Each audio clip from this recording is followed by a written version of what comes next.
What you carry isn't money. A piece of paper, a piece of metal, a number on a screen. So why does it have value? Because we all agree. We all believe. Money is not an object. It's an agreement. Humans began with barter. Wheat for meat. Work for goods. But barter was difficult. Needs rarely matched. So a common measure emerged. Gold, silver. Rare things, hard to find, widely accepted as valuable. Money was once physical. It had weight. It had limits. It was hard to produce. Then something changed. Money became paper, then digital. You can't touch it anymore. Yet it became more powerful. Today, money is often just a record, a piece of data, a number. Yet that number shapes your life. Money is stored time, stored labor. You work today. You receive value. You save it. You carry it into the future. Money stores time, but time is limited. Money is not. That's where the fracture begins. Money can be created, expanded, multiplied, but time cannot. Money requires trust. Its value isn't in the material. It comes from belief, from acceptance, from trust in the system. If people stop believing tomorrow, paper is just paper. A number is just a number. Money is a tool, but it is also power. It directs. It sets priorities. It shapes decisions.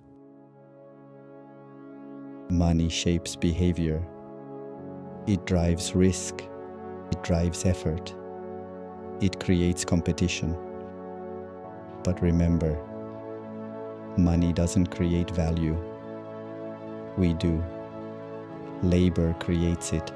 Time creates it. Production creates it. Money only represents that value. It's powerful as long as it represents it. And there's one more truth. Whoever controls money sets the rules. Money is not neutral. It belongs to a system. And systems are not built without purpose. The real question is this. Are you someone who only earns money or someone who understands how it works? Because money is not paper, not a number, it's belief, and like any belief, it's powerful as long as it lasts. Your salary is the same. The number in your bank account is the same. The balance in the bank seems unchanged, yet something is shrinking. Quietly, unnoticed, the value of your labor, the weight of your time, the money that bought more yesterday, now buys a little less today. Lighter every day. No doors break. No alarms ring. No one is shouting. You don't see a crisis headline. Yet something happens. Math keeps working. Purchasing power slowly fades. And we call it inflation. Most people think inflation is rising prices. Groceries cost more, labels go up, rent climbs. But that's not the real story. The real story is deeper. Inflation is value moving, the same money, but less access. What was easy yesterday is harder today. So how does this happen? Usually when new money enters the system, the amount of money increases, but production does not rise as fast. The balance shifts, more money chases the same goods, prices rise, but the real shift is often invisible. New money does not reach everyone at once. Some feel it early, others notice much later. Power moves quietly. You didn't work less, you didn't try less, but if the same effort now buys you less, that isn't random, because the modern economic system needs movement. It needs spending. It needs growth. Money must circulate. If money never lost value, people would delay spending. No one would want to take risks. The economy would slow, maybe even stop. That's why inflation is rarely a mistake. It's a system adjustment. It balances pressure. It keeps things moving, but for the individual, the meaning is clear. If you stand still, you fall behind. Because the track is not flat. It always has a slight slope. The moment you stop, you slide. Inflation is not a mistake. It is not a side effect. Often it's a sign the system is working. As money loses value, power shifts.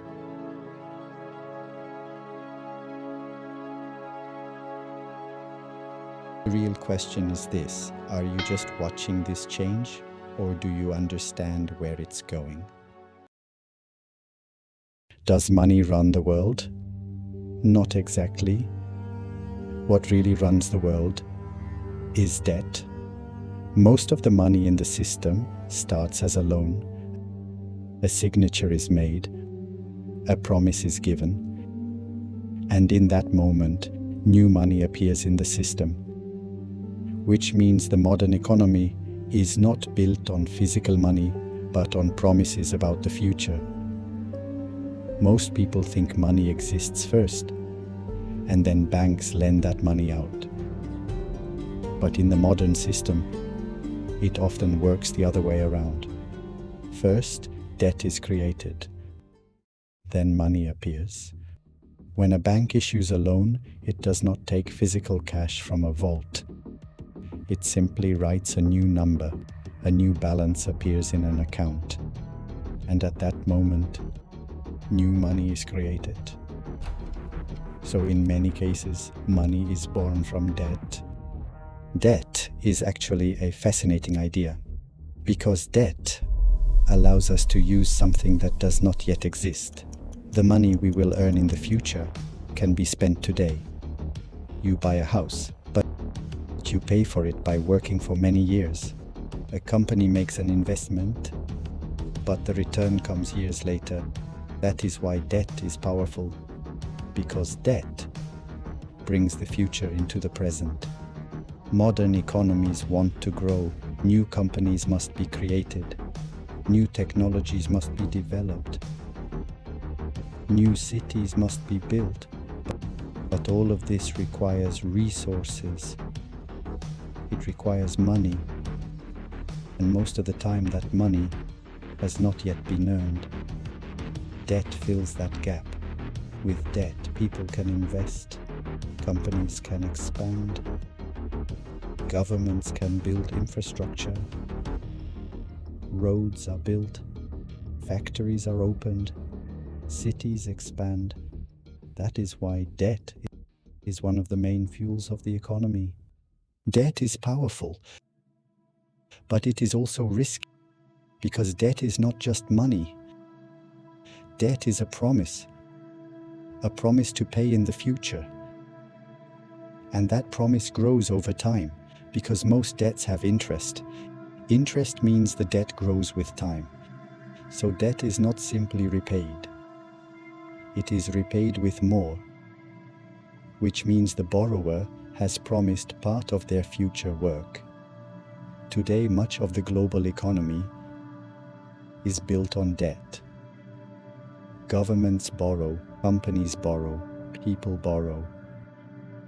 Mortgages, corporate bonds, government bonds, credit cards. The financial system is full of these relationships. One person's debt is another person's asset. One person's burden is another person's gain. That is why debt is not just a personal issue. Debt is a network.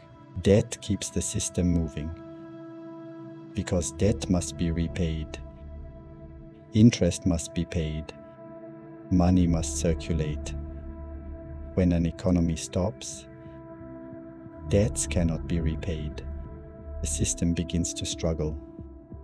That is why the modern system needs movement, needs growth, needs new credit, needs new debt. Debt keeps the system alive, but it also makes the system fragile. Is debt bad? Not always. When used well, debt can accelerate growth. It can create new opportunities. New companies can be built. New technologies can emerge. But debt can also create dependence. Because the moment you borrow, you sell part of your future labor. And as the system grows, those promises grow with it. Debt is not just money. Debt is a contract with time, a piece taken from the future. And the real question is this: are you simply using debt? Or do you truly understand how it works? What makes something grow faster? Working more? Saving more? Most people think so, but reality is different. What accelerates growth is leverage. And the most powerful leverage in the modern world is credit. Credit doesn't just give you money, it gives you time. Doing something with your own money is slow, because you have to earn first. But when you use credit, you use resources you don't yet own. What does that mean? Pulling your future forward. But this idea is not new. Thousands of years ago, people traded without money. But there was a problem. Not everyone had what they needed at the same time. A trader would take goods now and pay later. There was only one thing between them: trust. Over time, this trust turned into records. Promises became written, and that system grew. What do we call it today? Credit. And today, the same idea is still here, but now it's faster, bigger, more powerful. You start a business, but the capital is not saved for years. You use it today. That's why credit is speed. But speed is not always an advantage. If you accelerate in the wrong direction, you lose faster. That's why credit is dangerous, but at the same time, powerful. Because with credit, you don't just use your own power, you use other people's power. The banks, the investors, the systems. That's why big players don't grow with their own money. They grow with credit. Because credit changes scale. A small idea can become a large system. But there is a critical difference. Credit is used in two ways. First, production. You create value, you build a system, you generate income. In this case, credit works for you.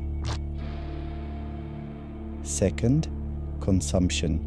You buy something, but it doesn't generate income, you just spend. In this case, you work for credit. Same tool, two different outcomes. That's why credit is not an opportunity, it is a test. It asks you, will you use this to build or just to spend? Your answer defines your life. Because credit is not just economic, it is psychological. Human nature loves instant gratification. It wants things now. Credit makes this possible, but it is also a trap, because as speed increases, control decreases. That's why the most powerful people use credit carefully, because they know credit amplifies, but it does not guide. You choose the direction. Credit only accelerates you. If you're on the wrong path, you get lost faster. If you're on the right path, you grow faster. That's why credit is a neutral tool. It is neither good nor bad, but its impact is massive, because credit amplifies small differences. A small mistake becomes a big problem. A small correct move becomes a big advantage. And that's why the real issue is not credit. The real issue is you, how you think, how you decide, what you use it for. Because the system will always offer credit, but it won't tell you this. How you use it reveals who you are. And in the end, the question is credit growing you? Or are you getting lost inside it?